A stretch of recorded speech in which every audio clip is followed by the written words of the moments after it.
Varicose veins కి సరైన చికిత్స కోసం సంప్రదించండి ఎవిస్ హాస్పిటల్. నమస్తే రమ్మగారు. నమస్తే జయ. రమ్మగారు, పెళ్లి అయిన తరువాత విడిపోతున్న వారిని మనం చూస్తున్నాం. రకరకాల కారణాలు, సంవత్సరంలో కావచ్చు, 2 ఏళ్ళు, 3 ఏళ్ళు, 20 ఏళ్ళు, 30 ఏళ్ళ తర్వాత కూడాను. అయితే ఎంగేజ్మెంట్ అయిపోయిన తర్వాత కూడా దాన్ని క్యాన్సిల్ చేసేసుకుంటున్నారు కదండి.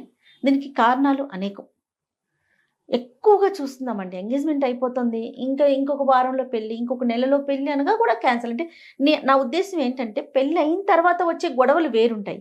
పెళ్ళి కాకముందే కూడా గొడవలు పడి వద్దు అనుకుని 2 కుటుంబాలు మీకు మేమొద్దు, మాకు మీరు వద్దు అని చెప్పేసి విడిపోతున్నారు కదా. అంటే ఎందువలన అంటారు? 1,00,000 కారణాలు. మాటలు సరిగ్గా లేకపోవటమా, ఓపెన్ గా ఉండకపోవటమా? ఓపెన్ గా ఉండటము, ఉండకపోవటం రెండు. ఉండటం కూడా సమస్య. మరి నువ్వంటే నువ్వని వేసుకోవటము.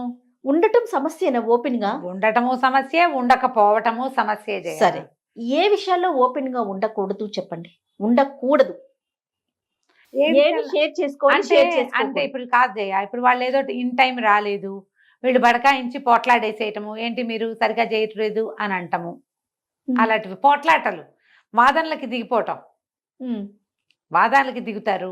మీ చుట్టాలలా వాళ్ళు అలా బిహేవ్ చేశారు, ఎంతసేపు క్రిటిసైజ్ చేయటము, క్రిటిసిజము. తర్వాత ఏమో ఓకే, ఏదైనా ఒక విషయం ఇదంటే ప్రీ మ్యారిటల్ ఏమంటారు, ఈవెంట్స్కి మాకు అలా కావాలి, మాకు ఇలా కావాలి, మాకు ఇలాగే కావాలి అంటాము. వాటి మీద కొట్లాటలు.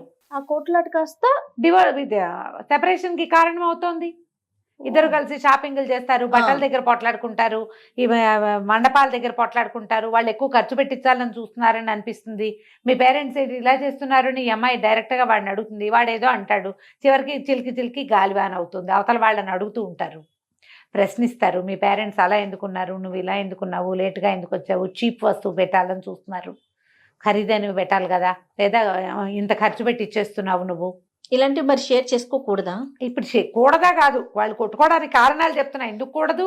ఓకే, ఇవి కారణాలుగా ఉంటాయి. వీటితో పాటు ఇంకా ఉంటాయి, ప్రీవియస్ హిస్టరీస్ ఉంటాయి. పెళ్లిళ్ళకి ముందు ప్రతివాడికి ప్రీవియస్ హిస్టరీ ఉంటాయి. ఓకే, అమ్మాయికి అబ్బాయికి ప్రీవియస్ హిస్టరీస్ ముందు షేర్ చేసుకోవాలి. ఏది మీరు సంబంధం మాట్లాడుకునేటప్పుడే, ఇంతకు ముందే లవ్ అఫైర్లు ఉన్నాయా మాట్లాడేటప్పుడు, ఇంతకు ముందే సంబంధాలు ఏమైనా కుదుర్చుకుని వదిలేసుకున్నారా, పెళ్లి కుదిరి మానేశారా, అలాంటివి ఏమైనా ఉంటే ముందే చెప్పాలి. చెప్పలేదు ఏంటంటే పెళ్లి సంబంధం మాట్లాడుకొని క్యాన్సిల్ అయింది కూడా చెప్పుకోవాలంటే చెప్పాలి.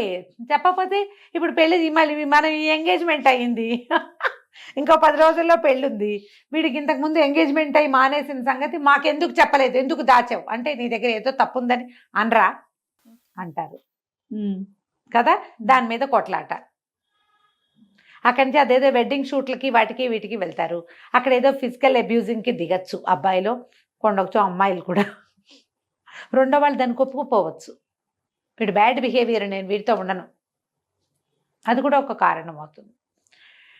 పెళ్ళిళ్ళల్లో మనం మ్యారేజ్ కుదుర్చుకునేటప్పుడు పాత రోజుల్లో పెద్దవాళ్ళు మాట్లాడుకునేవాళ్ళు చేయ, ఆస్తి పాస్తుల విషయాల్లో ఇంత ఇస్తాం, మాకు ఇంత ఉంది, మేము ఇది ఇస్తాం, మేము ఇది ఇవ్వగలం, పెళ్లి టైంకి ఇస్తాం లేదా ముహూర్తం టైంకి ఇస్తాం, ఇవి మాట్లాడుకునేవాళ్ళు. పిల్లలు మాట్లాడే కాలం కాదది. ఇప్పుడు పిల్లా జల్లా మాట్లాడుకుంటున్నారు. ఇప్పుడంతా పిల్లాడే కదా మాట్లాడుకునేది. అమ్మాయి అబ్బాయి మాట్లాడుకుని వాళ్ళు ఓకే అనుకుంటేనే పెళ్ళిళ్ళు కుదురుస్తున్నాం ఈ రోజున. అది పిల్లలు మాట్లాడుకోవాలి, నువ్వు కూడా అంటావు కదా, ఖచ్చితంగా వాళ్ళు మాట్లాడుకోవాలి. ఈ మాట్లాడుకునేటప్పుడు ఏవో కొన్ని ప్రశ్నలు, కామన్ క్వశ్చన్. జనరల్గా నువ్వు ఒక అమ్మాయి అనుకో జయ, ఇప్పుడు అనుకోవద్దు గారు, అలా కాదు, ఇప్పుడు పెద్దదానివి కదా, కానీ పిల్లని వినటానికి ఎంత బాగుందో కదా. ఒక పిల్లాడిని జనరల్ క్వశ్చన్స్ ఏం అడుగుతుంది జయ, నేను అబ్బాయిని అనుకుంటా, నువ్వు అమ్మాయిని అనుకో. నాకు కొన్ని ప్రశ్నలు ఉంటాయి, అబ్బాయికి ఖచ్చితంగా ఉంటాయి, కొన్ని ప్రశ్నలు ఉంటాయి, అమ్మాయికి కొన్ని క్వశ్చన్స్. అడుగుతున్నారో తెలుసా రమ్ గారు, నీ జీతం ఎంత, నువ్వు ఎవరెవరిని చూసుకోవాలి, నీ బాధ్యత ఏంటి, పిల్లల్ని ఎప్పుడు తీసుకురావాలి ఈ ప్రపంచంలోకి, వాళ్ళ బాధ్యత ఏంటి, నేను ఉద్యోగం చేస్తానో చెయ్యను, చేస్తే నా డబ్బులు నేను ఎక్కడ దాచుకుంటాను, నేను ఇస్తానా ఇవ్వనా, నీ కుటుంబానికి ఇస్తానా, లేకపోతే నన్ను ఇంత దాన్ని చేసి చదివించి ఏదో చేసిన నా తల్లిదండ్రులకి నేను కొంత ఇవ్వాలనుకుంటున్నాను, నా బాధ్యత ఇది, నీ బాధ్యత ఏంటి, కమిట్మెంట్స్ ఏంటి, వీటికి ఆస్తి పాస్తులు ఎక్కడున్నాయి, నువ్వు ఇంతవరకు సంపాదించి. ఇప్పుడు అబ్బాయి ఏమడు, నువ్వు అవి అడుగుతావు, నేనేం అడుగుతా, ఇంతవరకు 5 years నుంచి జాబ్ చేస్తావు, నీ డబ్బులు నువ్వు సేవ్ చేసావా, మీ పేరెంట్స్ని నువ్వే చూసుకోవాలి. నీకేమైనా కమిట్మెంట్స్ ఉన్నాయా కదా? నీ కాలేజీలో ఫ్రెండ్స్, వ్యవహారాలు. ఓకే. వ్యవహారాలు తూచడం గారు ఇందాక నేను అడగలేదు, నేను అది కూడా అడుగుతా. నువ్వు అది కూడా అడుగుతావు. ఈ అడిగే క్రమంలో నీకేమైనా పాస్ట్ హిస్టరీ ఉందా? లవ్ అఫైర్లు ఉన్నాయా? ఎవరైనా గర్ల్ ఫ్రెండ్స్, బాయ్ ఫ్రెండ్స్ ఉన్నారా? కాలేజీలో ఏమైనా కథలు ఉన్నాయా? ఇవి ఉద్యోగం చేస్తుంటే అక్కడ ఏమన్నా ఉన్నాయా? ఇప్పుడు ఇది వరకు అంటే చెప్పడానికి భయపడి చచ్చేవాళ్ళు అనుకుంటా. ఇప్పుడు ఆడపిల్లలు మగపిల్లలు ఆలోచించట్లా. నాకు ఒక క్రష్ ఉండేదని, లేకపోతే ఒక బాయ్ ఫ్రెండ్ ఉన్నాడని, ఒక ఎక్స్ చాలా క్యాజువల్ గా సింపుల్ గా చెప్పేస్తున్నారు. ఈ ఎక్స్ గురించి తిరగబడి పోట్లాడే వాళ్ళు కొంతమంది ఉంటారు, క్యాజువల్ గా తీసుకునే వాళ్ళు ఎక్కువ మందే ఉన్నారు. దీంతో పాటు నువ్వు తాగుతావా? నీకు మందు అలవాటు ఉందా? Are you a vegetarian or eggetarian, non vegetarian? ఇదో ప్రశ్న. నీకు వండటం వచ్చా? నీకు వంట వచ్చా? ఇవి కూడా అడుగుతారు. ఇవి సహజమైన ప్రశ్నలు. ఇది మొదటి రోజే కాకపోయినా రోజు మాట్లాడుకుంటారు నిశ్చితార్థం అయ్యాక లేదా అవకముందు కూడా కొన్ని రోజులు మాట్లాడుకుని డిసైడ్ అవుతారు. ఈ క్యాజువల్ ప్రశ్నలు వచ్చినప్పుడు వీట్లల్లో సాధ్యమైనంత నిజాయితీగా ఉండాలి. ఓకే. ఇందులో నిజాయితీ లేకపోవటం వల్లే పెళ్ళిళ్ళు ఫెయిల్ అవుతున్నాయి. ఒకటి, ఇందులో నిజాయితీ లేకపోవటం వల్ల నిశ్చితార్థం తర్వాత ఇది అబద్ధం అని తెలిస్తే నిశ్చితార్థాలు క్యాన్సిల్ అయిపోతున్నాయి. కొంతమంది పెళ్లి దాకా వచ్చాం కదా అని ముందుకెళ్తారమ్మా. ఇంతవరకు వచ్చాము, అందరికీ చెప్పుకున్నాము, పరువు పోతుంది, ఇంత డబ్బు ఖర్చు పెట్టాము, ముందుకెళ్తారు. వీడు నిలబెట్టుకుంటాడా నిలబెట్టుకోడా అనే బితుకు లోపల ఉండిపోతుంది కదా అజయ్య. ఇది కూడా అమ్మాయి కామన్ అయిపోతుంది. ఇంకా హెల్దీ రిలేషన్ నడవాలంటే నువ్వు ఎంత జాగ్రత్తగా ఉండాలి. ఈ జాగ్రత్త ఏదో ముందే ఏడవచ్చుగా, ముందే ఉండొచ్చు కదమ్మా. అంతేగా. ప్రధానంగా ప్రీ మ్యారిటల్ కౌన్సిలింగ్స్లో మనం మొదట చెప్పాల్సిన పాయింట్లు ఏంటంటే పిల్లలకి సాధ్యమైనంత నిజాయితీగా ఉండండి. మీకు 1, 2, 3, 4, 6 ఎఫ్ఐఆర్లు ఉండొచ్చు, ఉన్నాయి, ఉండేవి, ఇప్పుడు లేవు, లేదా ఫర్దర్గా చేయను అని చెప్పండి ముందే. దానికి ఇష్టమైతేనే ముందుకెళ్తారు, లేదా అక్కడి నుంచి క్లోజ్. జనరల్గా ఆడపిల్లలు ఊరుకోరు ఇలాంటివి ఏమైనా అంటే. ఏ ఎక్స్ తోటి ఎందుకు వదిలేసావో చెప్పమని కూడా అడుగుతారు. అవన్నీ ఎవడ చెప్తాడని నీకు ఇష్టం లేకపోతే రేపొద్దున ఈ 6 ఎక్సుల్లో 2 ఎక్సులైనా నీ నెత్తి మీదకి వచ్చేస్తాయి. నువ్వు పెళ్ళయ్యాక ఆన్సర్ చేయాలంటే ఏమవుతుంది, మొత్తం ఫ్యామిలీ కుదేలైపోతుంది. నిశ్చితార్థం అయ్యాక నిశ్చితార్థం క్యాన్సిల్ అయిపోతుంది కదా. మనం ప్రీ మ్యారిటల్ కౌన్సిలింగ్లో మనం చెప్పాల్సిన పెద్ద పెద్ద పాయింట్లో పేరెంట్స్ చెప్పాలి. ఒరే, అమ్మాయితో మాట్లాడేటప్పుడు నిజాయితీగా ఏడువు. అమ్మాయి ఏదైనా అడిగినప్పుడు, అమ్మాయి నువ్వు కూడా అంతే, దానికి కూడా ఏదో ఉంది ప్రీవియస్ హిస్టరీ, పాపకి ఉంది. ఇంటర్ క్యాస్ట్ అని పేరెంట్స్ వద్దన్నారో, లేకపోతే ఇంటర్ రిలీజియన్ అని వద్దన్నారో, అది కూడా కాకుండా ఏదో దాన్ని ఏమంటారు మన ఆస్తిపాస్తుల్లో తేడాలని వద్దన్నారో, అవతల వాడే ఏదో సజావైన వాడు కాదు, ఏదో ఒక కారణం ఉంటుంది మానేయటానికి. అవును కదా. అదేదో సరదాగా మొదలుపెట్టాం, అంత సీరియస్నెస్ భరించలేక మానేసుకునే వాళ్ళు కూడా కొంతమంది ఉంటారు. ఊరికే క్యాజువల్గా మాట్లాడడం, ముందుకెళ్లే ఉద్దేశం లేదు, అది కూడా ఉంటుంది. బ్రీఫ్గా 4 వాక్యాల్లో చెప్పేయండి. చెప్పచ్చా అంటే నేనైతే చెప్పచ్చు అని ఖచ్చితంగా చెప్తా జయ. నన్ను అడిగితే దాచటం వల్ల అవి మీకు రేపొద్దున అశనిఘాతాలు అయిపోయే ప్రమాదం జరుగుతోంది ఇప్పుడు. ఎందుకంటే ఈ ఫేస్బుక్లని, అవునండి, ఈ ఫోన్లని, పాతవన్నీ ఉండిపోతాయి జయ. ఎక్కడో చోట డేటా మొత్తం ఉంటుంది మన బతుకు. మనం ఎక్కడికి వెళ్ళామో గూగుల్ మ్యాప్ ఇన్స్టాల్ చేసి పెట్టుకున్నామంటే నువ్వు ఫలానా బడ్డీ కొట్టు దగ్గర నుంచున్నావని అది మనకి నెల తిరిగేసరికి రిపోర్ట్ ఇస్తుంది.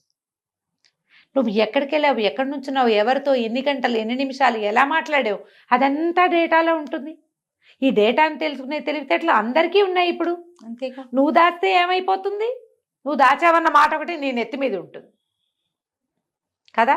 పైగా డేటా అంతా డిలీట్ చేసేస్తావు నువ్వు, అవతల వాళ్ళు చేయొద్దు, వాళ్ళు కూడా చేసేసిన గూగుల్ ఒకటి ఉంది కదా మన ప్రాణానికి, అది కూడా ఉంచుకుంటుంది. చుట్టాల్లో పక్కాలు. నేను ఒక చిన్న ఇన్సిడెంట్ చెప్తా. ఎవరితో పెళ్ళయింది, ఒక భార్య భర్త. వీళ్ళు మారిషస్ వెళ్ళారు. అక్కడ అతని పాత క్లాస్మేట్ ఒక అమ్మాయి కనపడింది. అది కూడా మొగుడు, 2 పిల్లలతో వచ్చింది. ఆ పాప కూడా కాసేపు ఇది అబ్బాయి ఈ అమ్మాయి క్లాస్మేట్లు ఇద్దరు మాట్లాడుకున్నారు. అప్పుడు పెళ్లి కూతురు లోపల నుంచి బయటకు వచ్చింది. బయటకు రాగానే ఈ అమ్మాయి నవ్వుతూ హాయ్ నిఖిత అంది. నిఖిత అనగానే ఈ పిల్ల దగ్గర నేను నా పేరు నిఖిత కాదు సుధా అని చెప్పి హే నేను నిఖిత అనుకున్నానే కాదా అంది. ఈ పిల్ల పట్టుకుంది. నీ పెళ్ళాం పేరు నిఖిత అని అది ఎందుకు అనుకుంది నీ ఫ్రెండ్ అంటే నిఖిత అని ఎవరితోటో నీకు ఫ్రెండ్షిప్ ఉందన్నమాట. నువ్వు లవ్ మ్యారేజ్ అని చెప్పాక కూడా నా పేరు నిఖిత అని అనుకుందంటే నీకు ప్రీవియస్ లవ్ పేరు నిఖిత ఉందన్నమాట. ఆ మాటలు డైరెక్ట్గా అడగకుండా ఆ నిఖిత పదాన్ని పట్టుకుని ఆ అమ్మాయి మొత్తం వీడి అన్ని పుట్టుపూర్వోత్తరాలన్నీ తిరగేసి వీడి నిఖితతోటి 5-6 ఏళ్ళు ఫ్రెండ్షిప్లో ఉన్నాడని వాళ్ళ అబ్బాయి క్లాస్మేట్స్ అందరికీ నిఖితాయే తెలుసని తెలుసుకుంది. నిఖిత వెళ్ళిపోయిన తర్వాత ఈ సుధా ఇన్నయింది. వీళ్ళు ఉద్యోగాల్లో కలిసి ఉన్నారు. జాబ్ ఒక 5-6 ఏళ్ళు అయింది. చదువుకి ఉద్యోగానికి 6-7 సంవత్సరాల గ్యాప్ ఉండదు. నిఖిత అంత బాగా క్లాస్మేట్కి గుర్తుందంటే నువ్వు నిఖితతో ఎంత క్లోజో నువ్వు నాకెందుకు చెప్పలేదు? ఒకవేళ నీవు ముందే కనుక చెప్పుంటే నేను నిఖితాను కదని నవ్వుతూ చెప్పేదాన్ని. ఈ నిఖిత నాకు గుచ్చుకోవడానికి కారణం నువ్వు నాకు చెప్పకపోవటమే. అసలు నీకు నేను అడిగా కదా నీకేమైనా ఫస్ట్ లెవెల్ సెకండ్ లెవెల్ ఉన్నాయా అని అడిగితే నువ్వు నాకు ఎందుకు చెప్పలే? 1 year సెపరేట్గా ఉన్నారు వాళ్ళిద్దరు భార్యాభర్త. బాబా ఇదొక కేసు. అవునండి, పేర్లు మార్చగానే అదేలేండి ఇది జరిగింది. సంవత్సరం సెపరేట్గా ఉండి ఏడాది పాటు వాళ్ళ పేరెంట్స్ అబ్బాయి బతిల్లాడుకుని చచ్చాక అమ్మాయిలా ఆన్సైట్ వెళ్ళిపోయింది అమ్మాయి. ఇంకా ఇదంతా ఉండలా. మారిషస్లోనే అమ్మాయి తెలిసేసుకుంది మొత్తం వీడి హిస్టరీ. ఓకే, ఫోటోలతో సహా పట్టుకుంది. నువ్వు దాస్తే దాగదే ఎక్కడ సమస్య లేదు కదా, దాచద్దు. మీకు పెద్ద పెద్ద హిస్టరీలు ఉన్నా చెప్పేసి బ్రీఫ్ హిస్టరీగా చెప్పు. మరి చెప్పాలి, అమ్మాయి అయినా చెప్పాల్సింది. ఖచ్చితంగా అమ్మాయి అయితే అస్సలు దాయొద్దు. అందుకని అమ్మా ఇంకొకటి చెప్తా, హిస్టరీలు పెద్దవి పెంచుకోకండి. ఎస్, ప్రధానమైనది ఏంటంటే ఇది కరెక్ట్. ఫ్రెండ్షిప్లు చేయండి. ఫ్రెండ్షిప్ని హిస్టరీగా టర్న్ చేసే వ్యవహారాల్లోకి దిగద్దు. ఎస్, ఇది రేపొద్దున మీ భవిష్యత్తుని పాడు చేస్తుంది. ఈరోజు ఎంజాయ్మెంటు నేను ఎంజాయ్ చేయడానికి పుట్టాను నేనని దిక్కుమాలిన భావాల్లో ఉన్నారంటే తర్వాత మీరు దిక్కుమాలిపోతారు. ఈ టీనేజ్లోనో కాలేజ్ డేస్లోనో ఉండే జీవితం చాలా చిన్నది, తర్వాత జీవితం చాలా పెద్దది. ఇవి ఒక 3-4 ఏళ్లే, 2-3 ఏళ్లే ఉంటాయి. తర్వాత కదా మీరు పెద్దవాళ్ళు అవుతారు. ఆ పెద్దవాళ్ళు అయ్యాక జీవితం చాలా పెద్దది, చిన్నపిల్లలుగా ఉండే జీవితం చిన్నది. అందుకని టీన్స్ తర్వాత 20, 22 కాలేజీలు వదిలే సమయానికి పెద్ద పెద్ద హిస్టరీలు మాత్రం ఉంచుకోవద్దు. ఒకవేళ హిస్టరీ కనుక ఉంటే, మన కథ ఉంటే, స్టోరీ ఉంటే స్టోరీని చక్కగా లివ్ ఎవర్ ఆఫ్టర్లీ అని చెప్పుకుంటా కదా, ఏంటి లివ్డ్ హ్యాపీలీ ఎవర్ ఆఫ్టర్, అలా తీసుకెళ్ళండి దాని ముందుకి. ఈ తీసుకెళ్ళలేని చిన్న చిన్న కాలం దాటని కబుర్లని స్మాల్ కాలమ్స్గానే చేసుకోండి, బిగ్ స్టోరీస్గా చేయొద్దు. రైట్, ఇవి మళ్ళీ కాలేజ్ కొలీగ్స్లో కూడా జరుగుతాయి. ఎక్కడైనా కొలీగ్స్లో కూడా ఒక ఆఫీస్లో ఒక లవరు, ఇంకో ఆఫీస్లో ఇంకో లవరు, 3వ ఆఫీస్లో పెళ్లి చేసుకోవటం, 2 దాచటం, అవి 2 మళ్ళీ బయటపడడం, పెళ్ళిళ్ళ నిశ్చితార్థాలు ఆగిపోవటానికి పెద్ద కారణాలు ఇవి అవుతున్నాయి. ఫేస్బుక్లోనూ అక్కడ ఫోటోలు పెడతారు నిశ్చితార్థమైందని. ఈ చూసిన ఫేస్బుక్ ఫ్రెండ్స్ కుప్పలు తెప్పలుగా ఉంటున్నారు కదా, హే వీడికి ఇంతకుముందు నిశ్చితార్థమైంది, వీడి ఫోటో నేను చూశానని ఎవరితో ఒక్కళ్ళు మెసేజ్ పెడతారు. గోవిందా కథ కదా. అవునండి, అందుకని చెప్పా కదా, ప్రతి జీవితంలోనూ క్రష్లు, చిన్న చిన్న స్నేహాలు, ఒక కొద్ది రోజుల చిన్న చిన్న ప్రయాణాలు ఉంటాయి. వాటికి సాక్ష్యాలు పెట్టుకోవద్దు, వాటిని లెంగ్దీ చెయ్యొద్దు. ఒకవేళ అది నిజంగా దానికి ఒక వెయిట్ ఉంటే ఏదో ఒక సందర్భంలో రివీల్ చేసేయండి.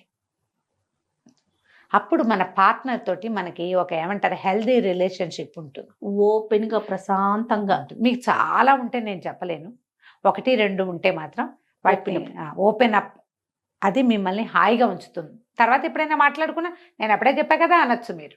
అంతే, చెప్పకపోతే నువ్వు చెప్పలేదనే మాట ఎప్పటికీ ఉండిపోతుంది. ఇవి దాచావు, ఇంకేంటి దాచావో అంటారు. ఇంకేం ఉండవు నీకు అక్కడ, పాపం ఏమి లేవు, అదొక్కటే ఉంటుంది.